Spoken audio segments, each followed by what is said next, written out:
In this section, we're going to be discussing different source types. Now, what do I mean by source types? Well, let's start with primary sources, which I'm sure most of us have heard about, but let's go over it briefly. So primary sources are materials that were created at the point of origin. So this could be things like raw data, but a lot of times we talk about it in terms of interviews, speeches, diaries, birth certificate. This is anything that's occurred or been observed by a person in that point of time or in that scenario.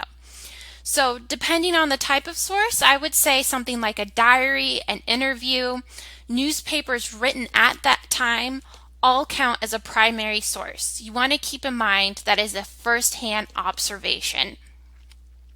Now, how does this compare to different types of sources? Well, we have something like a secondary source. Now, a secondary source is something that interprets that primary data. So if you've ever read a scholarly article, magazine articles, textbooks, commentaries, journal articles, those are all documents that are looking at primary sources and then giving an analysis to it. So just like how you're writing a paper, your paper would count as a secondary source because you're taking other sources, analyzing it, and coming to some sort of conclusion. So it's that one step removed from that primary first-hand account.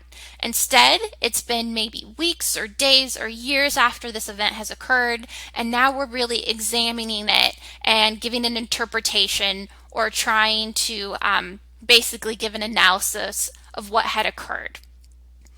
Now, usually people have heard of primary and secondary sources. We interact with those on a daily basis.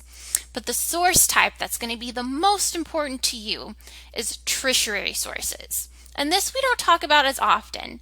Tertiary sources are a compilation of sources. They tend to give really good background information, and that's what's pivotal for doing good research. So a tertiary source would be like a literature review if you're using a library database or a catalog, but the things that are going to be most helpful for you are going to be encyclopedias, something that gives you really good background information. So yes, something like Wikipedia can be a good tertiary source. Now, why are tertiary sources so important? Well, that's because once you have that nice background information, which you did in your pre-research, you start to get things like time frames, names of people, places, different types of documents or works to search for. So instead of kind of just jumping in and knowing your topic from the very start, a tertiary source is going to give you background information. Now let's see what that might look like.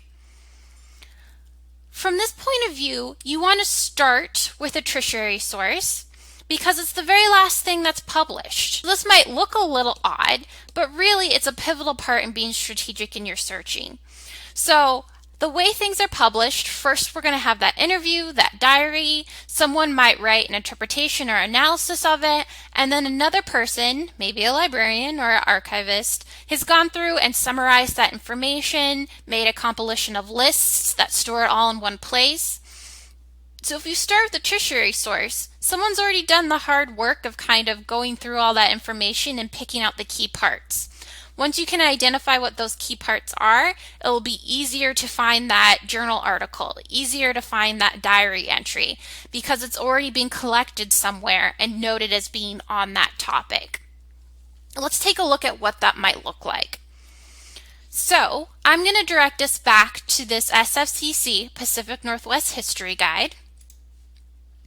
You're going to notice that this guide is broken down by those different sources. So when it's time for you to start your research, come to this page and this will walk you through the different steps of how to look for those different types of sources and help you be strategic about your research. We'll go into more detail on how to use that page and what it looks like to use each of these different sources in your research, but I want to keep this video as short as I can. So let's go on to that next video real quick. In this video, we're going to learn how to strategically use the Pacific Northwest History Guide.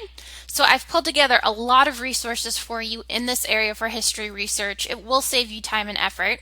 So at this point, let's go ahead and transition to that next guide, and I'll show you how to strategically look at each of those different sources.